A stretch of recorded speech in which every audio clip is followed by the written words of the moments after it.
ओम नमः शिवाय। एक साधक ने पूछा है कि देव सिद्धि और प्रेत सिद्धि में क्या अंतर है, क्या इनसे होने वाले फायदे हैं और क्या नुकसान है।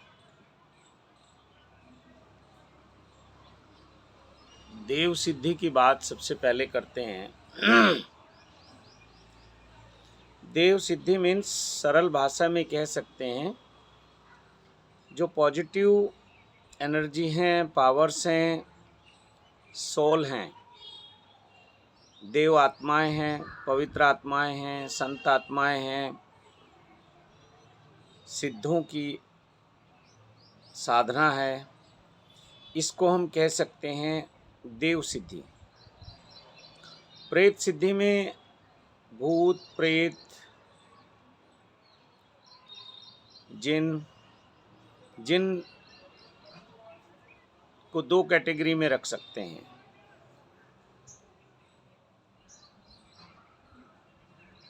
या ऐसा कह सकते हैं कि जो अच्छी आत्माएं हैं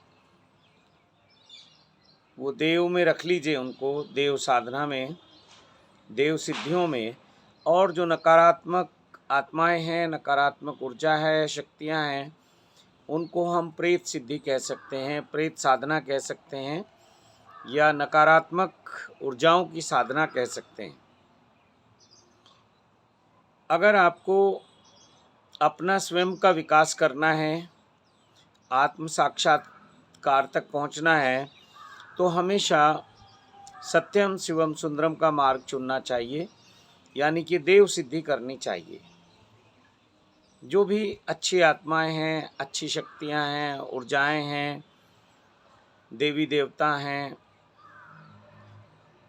सिद्ध संत हैं,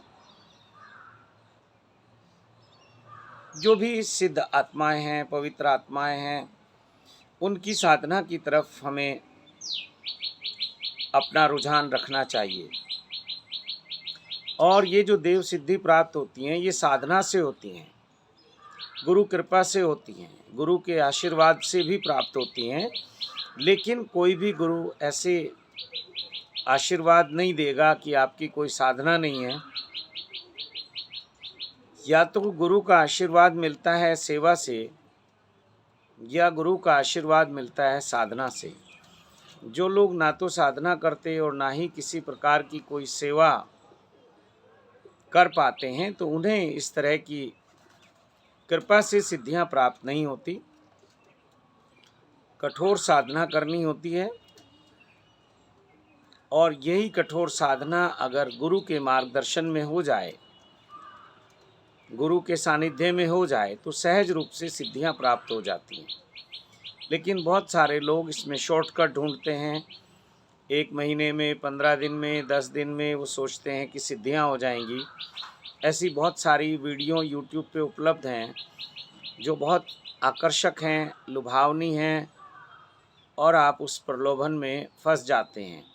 बिना किए हुए आप सिद्धियां प्राप्त करना चाहते हैं, कोई साधना करनी नहीं, और आप चाहते हैं कि 3 दिन में, 5 दिन में, 1 दिन में, 21 दिन में सिद्धियां प्राप्त हो जाएं, तो 99.9% आपको धोखा मिलेगा।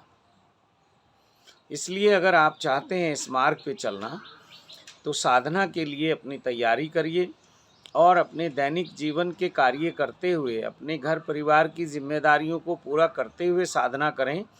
ये सहज मार्ग है। आप घर परिवार को, अपने व्यापार को, अपनी सर्विस को छोड़कर कहीं दूर जंगलों में, पहाड़ों में या किसी आश्रम में जाएंगे, तो ये साधना इतनी सहज और सरल नहीं है, क्योंकि आप अपनी जिम्मेदारियों से कहीं बच के निकल आए हैं। और अगर आपने कुछ दिन का समय मैनेज कर भी लिया, तो आपका मन वहीं रहता है। तो इसलिए अच्छा हो कि आप अपने घर पे रह के अपनी सुविधा के अनुसार ही साधना करें। वही सुगम और सरल आपके लिए मार्ग होगा। और जो लोग साधना करते हैं, सिद्धियां स्वयं उनके पीछे पीछे चली आती हैं, सहज रूप से आ जाती हैं। जो लोग सिद्धियों के पीछे भागते हैं, तो सिद्धियां उन्हें प्राप्त नहीं होती, वो भटकते ज़रूर रहते हैं, कभी इस संत के पास, कभी उस संत के पास। और यूट्यूब के माध्यम से आजकल जो भी हो रहा है वो सब आप जानते हैं। जहाँ तक प्रेत सिद्धि की बात है, प्रेत सिद्धि में बहुत आकर्षण है, तंत्र को बहुत बदनाम कर दिया गया है। बहुत सारे लोग इस तरह की वीडियो फेसबुक पे, यूट्यूब पे डालते हैं। ठीक है, वो भी एक विज्ञान है, लेकिन उसमें भी आप सोचें कि बिना साधना के आपको कुछ प्राप्त होगा, किसी की कृपा से प्राप्त होगा, ये बहुत मुश्किल कार्य है। और जो देव साधना है, देव सिद्धियां हैं, उसके कंपैरेटिव जो ये प्रेत सिद्धियां हैं, ये बहुत मुश्किल से प्राप्त होती हैं।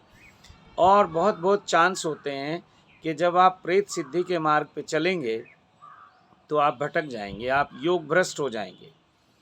और ऐसा भी हो सकता है कि आपके कर्म इतने खराब हो जाएं कि आप जन्मों जन्मों के लिए भटक जाएं, कई जन्म फिर आपको दुख में, कष्ट में, पीड़ाओं में गुजारना पड़े।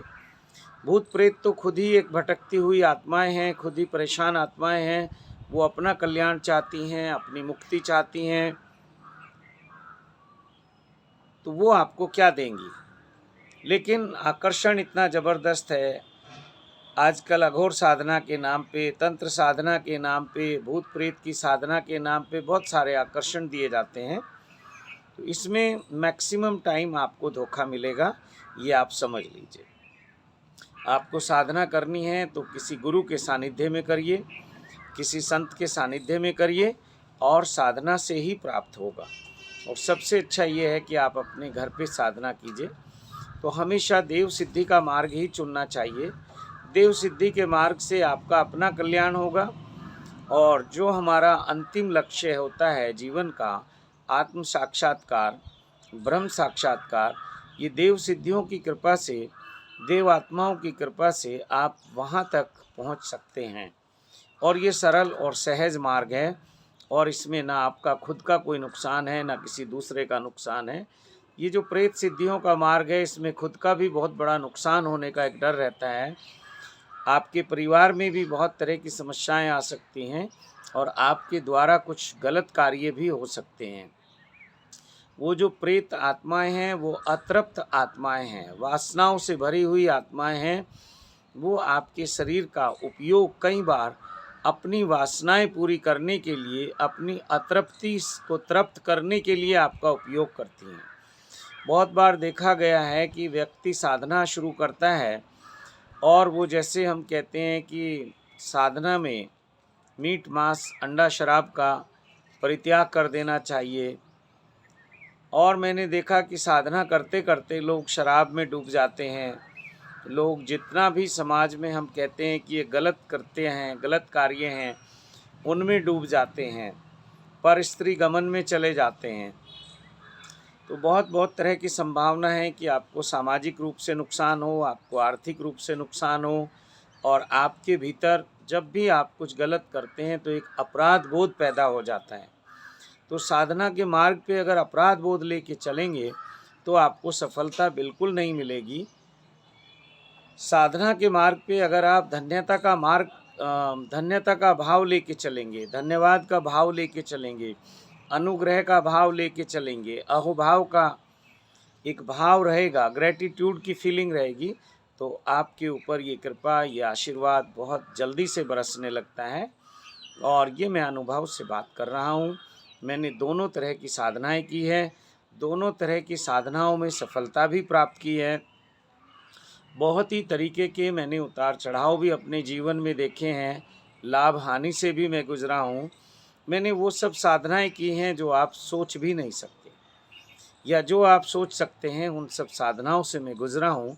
लेकिन अंत में जो भी हमारे साधक हैं, इनको भी और आप सब लोगों को भी मैं यही कहूँगा कि जो भी हमारी पॉजिटिव पावर्स हैं, पॉजिटिव एनर्जी हैं, पॉजिटिव सोल हैं, यानी कि देव साधना की तरफ ही हमें चलना चाहिए। उससे अपना भी कल्याण है, और हम दूसरों के लिए भी कल्याण मित्र हो पाते हैं, दूसरों का भी भला कर पाते हैं। तो बहुत सारे लोग कहते हैं कि हमें सिद्धियां प्राप्त करनी हैं, हम लोगों का कल्याण करना चाहते हैं। आपका जो धर्म है सबसे पहले स्वयं का कल्याण करना है। अगर ईश्वर आपसे चाहता है या वो देव आत्माएं चाहती हैं कि आप दूसरों के लिए भी कल्याणकारी बने, तो वो आपको चुन लेंगी और आप ना चाहते हुए भी दूसरों का भला करेंगे, उनका कल्याण करेंगे। तो आप सब लोगों से मेरा यही निवेदन है कि सकारात्मक साधना की तरफ चलें, देव सिद्धियां प्राप्त करें, देवों का आशीर्वाद प्राप्त करें और महादेव की आराधना करें, साधना करें।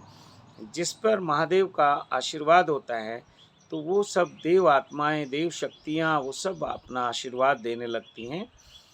और जीवन में कुछ ऐसा करिए, 24 घंटे में कम से कम 24 मिनट जो है निस्वार्थ भाव से कुछ कार्य करिए, जैसे उससे कोई आपको धन की अपेक्षा नहीं है, कोई आपका स्वार्थ नहीं है, कोई आपका लोभ नहीं है।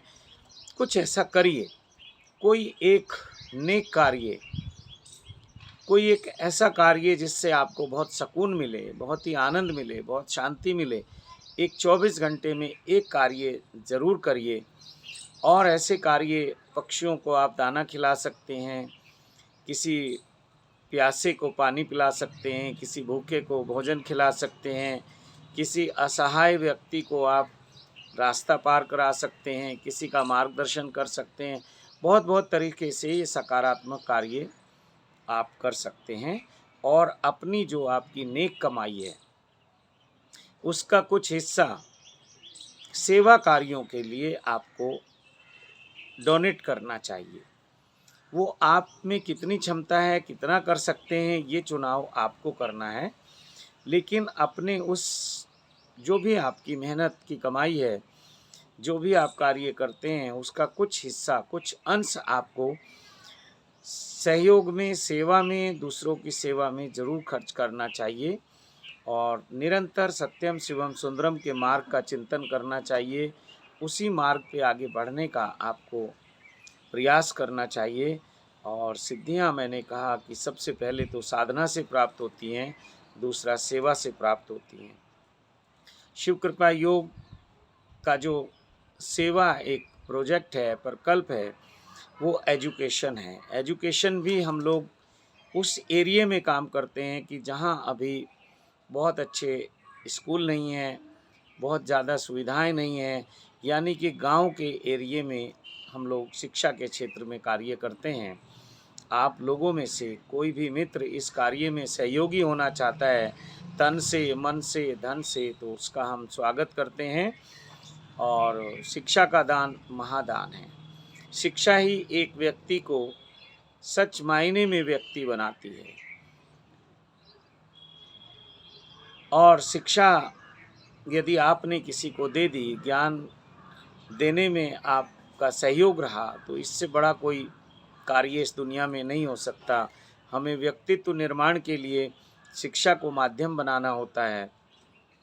और यही व्यक्ति, यही बच्चे जो शिक्षित होते हैं, विकसित होते हैं, कल यही हमारा समाज का नेतृत्व करते हैं, यही अपनी अच्छाइयों को समाज में फैलाने का कार्य करते हैं। हम बड़े लोग साधना की तरफ भागते हैं, हम बड़े लोग फिर संस्कार पाना चाहते हैं, हम बड़े लोग बहुत बहुत तरह की दौड़ में उलझ जाते हैं, तो उसके बाद शिक्षा ले पाना बहुत मुश्किल होता है। लेकिन जो एक बाल्य अवस्था होती है, बचपन होता है, अगर उसमें आपकी सेवा मनुष्यता के लिए, जिसको बोलते हैं नर सेवा, नारायण सेवा, तो ये कार्य नर सेवा का है। इसमें कोई भी अपना सहयोग तन से, मन से देना चाहता है तो हम उनका स्वागत करते हैं। और आप सबसे निवेदन करते हैं कि आप देव साधना की तरफ चलिए, देव सिद्धियां प्राप्त कीजिए, देव सिद्धियों से अपना भी कल्याण करिए और जगत कल्याण में भी सहयोगी बनिए। और जो भी देव सिद्धियां हैं, देवों का जो आशीर्वाद है, उनकी जो कृपा है, वो हमेशा आपको सत्यम शिवम सुंदरम के मार्ग पर लेकर चलती है। किस विषय पे आप वीडियो चाहते हैं, कौन से ऐसे विषय हैं जिन पे आप चाहते हैं कि आपका मार्गदर्शन किया जाए, या कुछ मैं अपने विचार आपसे साझा करूं, अपने अनुभव साझा करूं, तो आप वीडियो के कमेंट बॉक्स में लिख सकते हैं। ये वीडियो आपको अच्छी लगती हैं तो इन्हें शेयर आप करें, चैनल को सब्सक्राइब करें। और किसी भी रूप से आप सत्यम शिवम सुंदरम के इस मार्ग में या शिव कृपा योग में आप सहयोगी बन सकते हैं। आपका स्वागत है। ओम नमः शिवाय, ओम नमः शिवाय, ओम नमः शिवाय।